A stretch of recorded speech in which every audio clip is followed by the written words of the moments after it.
décalé. Denis de production. Y'a que les flocomanes qui ont peur. Sinon, tu manges. Nazolo banabino botala ka fara meilleure émission que les émission tout. Ngai wuli so mo panga nazo confirmer. Chauffeur Oazopia Gou, n'a pas chauffeur tout. Voilà, mesdames et messieurs, chers téléspectateurs, merci de votre fidélité à cette émission Phare à Phare Nouvelle Tendance. Il avait annoncé lors d'une précédente émission, voilà, lui c'est donc le génie du siècle, Charman Jakoyo, le médaillé d'or, qu'il devait vous annoncer officiellement la date de présentation de l'album Typhon.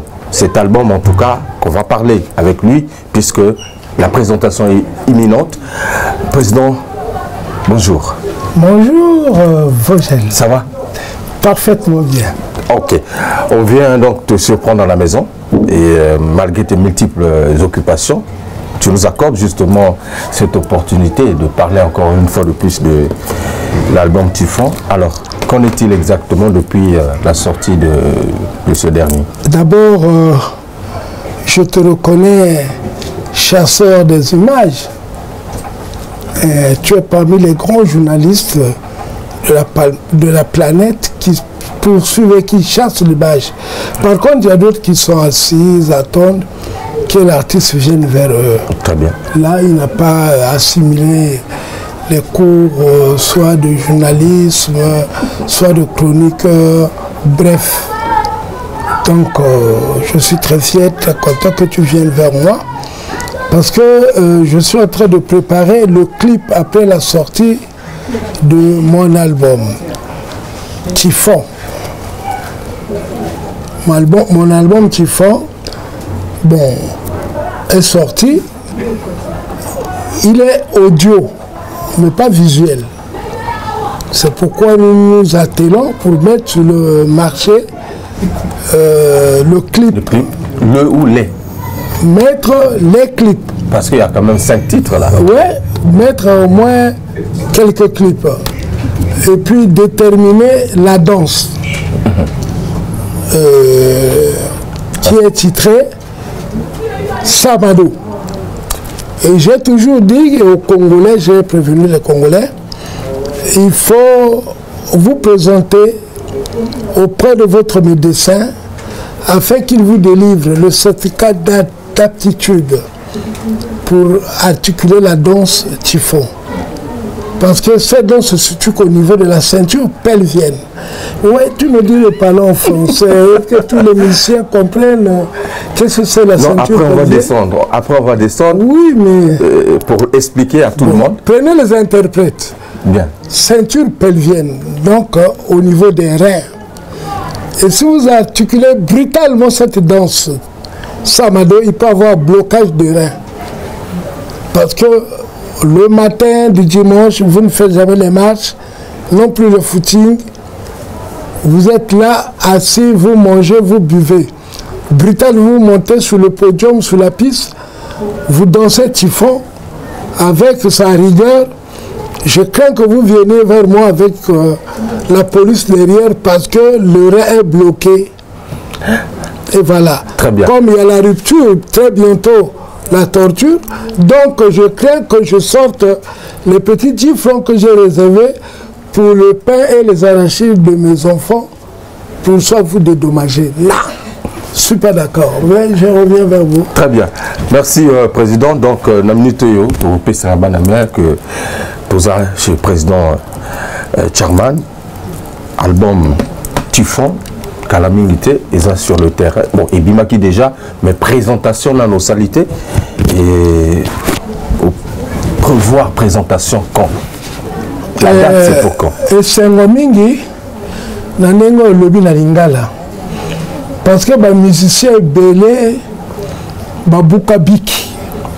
Yomoko yambaka bango. Ozo mwana le porte comme na bango, l'école sur la lobi liwa yango ya permet le soko lobi. Abandonnez bien, yo tourne à quoi on s'attend.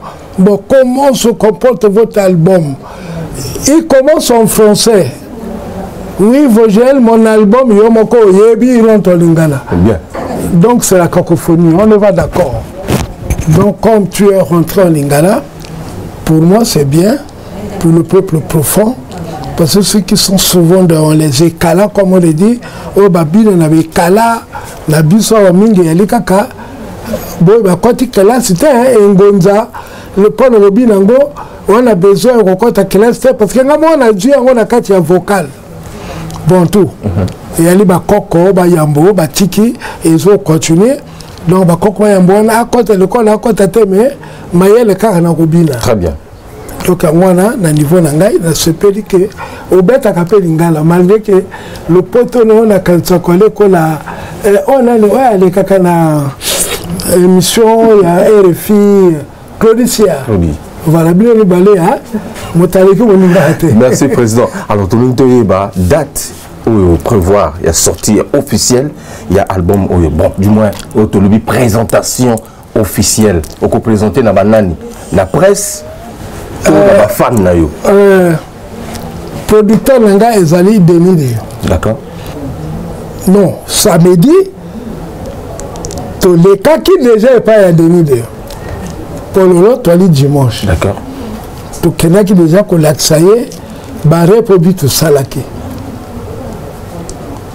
Tout là qui si pour y motozi, à ça qu'on engagé, bah clip.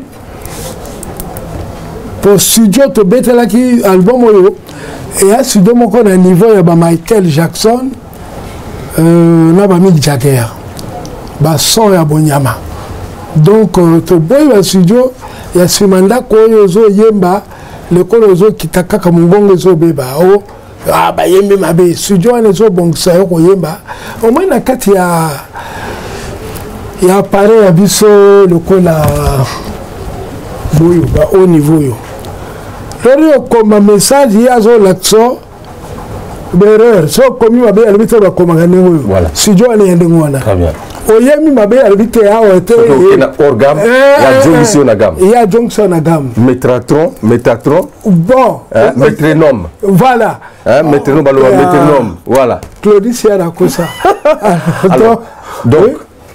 Donc présentation yango. Tozilani clip bima. D'accord. Ce qui clip bimi et comme go bongisa lito imiso ya bato bandimi que oui et beta mina nengo moko ya bisengo et longoli ba CTB na nzela et longoli ba nganga na nzela o ba anga CTB o yo bien go CTB o mwana ngani wala moro ya ipo alungola bango. D'accord. Chez le coiffeur, chacun son tour. C'est pour enlever tes propres disques, quoi. C'est là, écarté, bango. Et payer à deux places. À deux places. Et la cabo. Le long anga, meje, et comme qui adhésif. Donc, bon, on a le bien adhésif. Est-ce que je vais me dire alors, kangami na bato, batingami na yango. Bon, maintenant, pendant l'ongolango, on a sali CTB. CTB ya elongoli yango. Maintenant, il faut que l'on CTB. Bon, maintenant, on a clip et l'équipe, le peuple, Betty, des danseuses, Babini, des danseurs, Babini, des chanteurs, Bokilo Yembo, des animateurs, Tuti Abango, Cuba. Alors, on a dans le bon, conférence de presse d'abord. Babengi Bino, Banganga Mayele, Bilima, il y a micro, tout le monde s'en a télé, il y a micro de quoi là, Renaud Dinebe. Renaud Dinebe. Voilà. Parce qu'il y a une population à bête quand on a Bonyama. Très bien. Donc là, on a décidé à programmer conférence de presse.